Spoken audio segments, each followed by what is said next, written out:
یہ تمام صحابہ میں اتقا ہیں، تمام صحابہ میں اتقا ہیں، متقی ہیں، پرہیزگار ہیں۔ نبی اکرم صلی اللہ تعالیٰ علیہ وآلہ وسلم کی زندگی میں 17 نمازیں صدیق اکبر نے پڑھائی۔ حضور کی حیات طیبہ میں کتنی نمازیں پڑھائی؟ نبی کے مصلی پہ کھڑے ہو کر مولا کائنات، فاتح خیبر، قاتل مرحب و انتر، حیدر کرار، قوت پروردگار، حامل ذوالفقار، حسنین کے بابا، باب العلم، مظہر العجائب والغرائب، امام المشارق والمغارب، تاجدار حدقہ، داماد رسول، زوج بطول، تاجدار ولایت، شہنشاہ ولایت، مولا علی المرتضیٰ شیر خدا علی المرتضیٰ فرماتے ہیں میں کہیں گیا بھی نہیں تھا، سفر میں بھی نہیں تھا، میں موجود تھا جب سرکار فرما رہے تھے مرو ابا بکر فلیصلی بالناس، ابو بکر سے کہو کہ صحابہ کو نماز پڑھائے۔ یہ بخاری میں نے پڑھی آپ کے سامنے، مرو ابا بکر فلیصلی بالناس۔ سرکار جب مرض حضور کی بارگاہ میں فیض حاصل کرنے کے لیے آیا ہوا تھا، فیض حاصل کرنے کے لیے آیا ہوا تھا، اب نماز کا وقت آیا، یہ نماز کون پڑھائے؟ حضرت عباس بھی موجود تھے، حضور کی تیمارداری کر رہے تھے، مولا کائنات بھی حضور کی تیمارداری کر رہے تھے۔ سرکار نے نماز کا وقت ہوا، ام المومن سیدہ عائشہ صدیقہ رضی اللہ تعالی عنہا نے عرض کی میرے ابا رقیق القلب ہیں، وہ مصلی پہ کھڑے ہو کر قرات نہیں کر سکتے، حضرت عمر کو کہو وہ نماز پڑھائے۔ سرکار نے فرمایا مرو ابا بکر، دوسری مرتبہ پھر نبوت اور رسالت کی زبان نے کہا کہ جو دیا ابو بکر سے کہو صحابہ کو نماز پڑھائے۔ مولا علی کہتے ہیں میں کہیں سفر میں نہیں گیا تھا، میری فضیلتیں بھی مجھے معلوم تھی، میرے ہوتے ہوئے حضور جس کو ہمارا امام بنائے وہ ظاہری خلیفہ بھی تھا اور باطنی خلیفہ بھی تھا۔ اب جو کہتے ہیں کہ نہیں حضور نے ظاہری خلافت دی تھی اور باطنی خلافت غدیر خم کے موقع پر حضور نے مولا علی کو دی تھی، نہیں مجھے بتاؤ نماز پڑھانا یہ ظاہری معاملہ ہے یا باطنی معاملہ ہے؟ سیدنا صدیق اکبر رضی اللہ تعالیٰ عنہ نبی پاک علیہ السلام کے ظاہری خلیفہ بھی ہیں اور باطنی خلیفہ بھی ہیں، سیاسی خلیفہ بھی ہیں اور روحانی خلیفہ بھی ہیں۔ افضلیت مطلقہ جس کو حاصل ہے اس کا نام ہے مالو ابی بکر، وہ کما قال نبی صلی اللہ علیہ وسلم، سرکار فرماتے ہیں جتنا نفع مجھے ابو بکر کے مال نے دیا ہے، اتنا نفع مجھے اسی کے مال نے دیا۔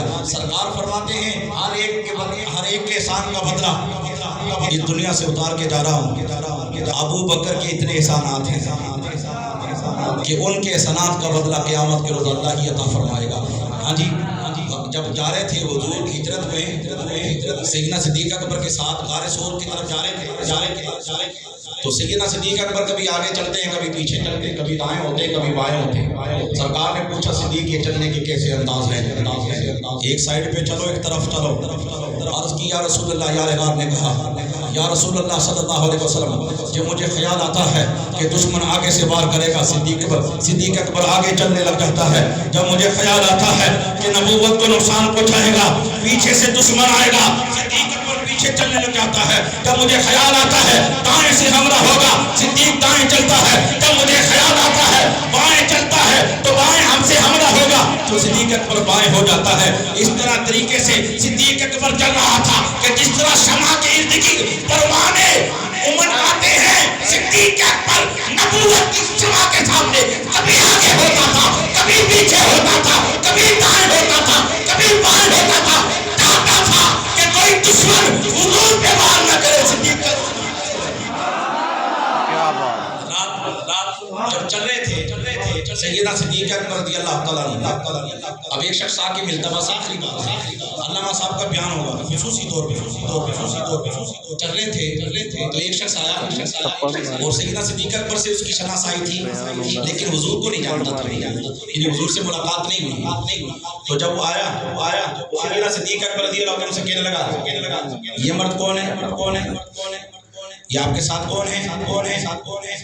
ابھی جا رہے ہیں اسکول کی طرف جا رہے ہیں، راستے میں ملاقات ہو گئی، یہ کون ہے؟ تو صدیق اکبر اگر یہ کہیں کہ یہ میرے رسول ہیں، یہ میرے نبی ہیں، یہ میرے محبوب ہیں، تو وہ نقصان پہنچانے کی در پہ تھا، 100 اونٹوں کو کمانے کے چکر میں تھا، وہ دنیا کا کتا حضور کو نقصان پہنچانے کے لیے آیا تھا۔ اور اگر یہ کہتے ہیں کہ حضور نہیں تو جھوٹ کی نسبت صدیق اکبر کی طرف ہو جائے گی، اور صدیق کا معنی ہے صدیق بربدل فیل، یہ مبالغے کا صیغہ ہے، تو اس کا مطلب ہوتا ہے مبالغے کا صیغہ۔ مبالغے کا مطلب ہوتا ہے جس میں مصدری معنی کی زیادتی ہو، فی نفسہ ہی، دوسرے کے مقابلے میں نہیں، دوسرے کے مقابلے میں اس میں تفضیل میں ہوتی ہے، جو بہت زیادہ سچا ہو۔ ایک ہے صادق اور ایک ہے صدیق۔ صادق ہے اسے کہتے ہیں جو واقعے کے مطابق خبر دے۔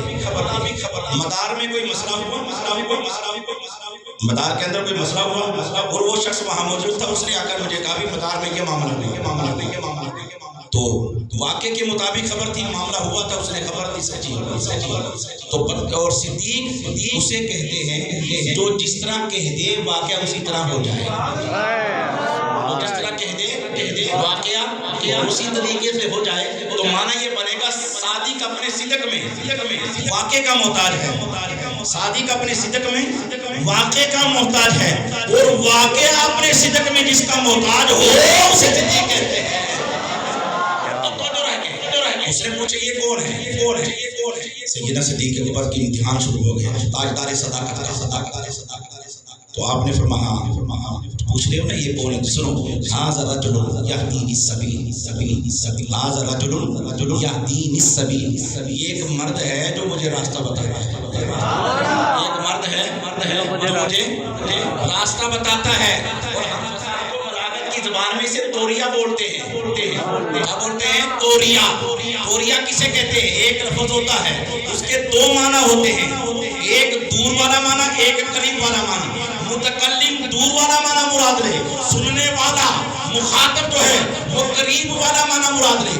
آپ نے فرمایا کہ یہ مرد ہے جو مجھے راستہ بتاتا ہے، وہ یہ سمجھنے لگا آگے جا کر کسی قریب میں صدیق اکبر کو راستہ نہیں پتا، یہ رکھا ہوا ہے 7 آدمی، یہ آگے جا کر بتائے گا، اور صدیق کی مراد یہ تھی ارے نہیں، مکے کی گلیوں کا راستہ صدیق جانتا ہے، یہ وہ مرد باکمال ہے جو صدیق کو جنت کا راستہ بتا۔ لفظ ایک ہی تھا، معنی اس کے تھے 2، سمجھنے والا سمجھا کے آگے جا کر نہیں بتا، تو اس لیے یہ بتائیں گے، اور صدیق نے مراد لیا جنت کا راستہ۔ اللہ تعالیٰ اپنے مقام کریم علیہ السلام کے صدقے سے جدید معروضات کو اللہ تعالیٰ قبول فرمائے، اللہ تعالیٰ حاضرین قبول فرمائے، وما علینا الا البلاغ۔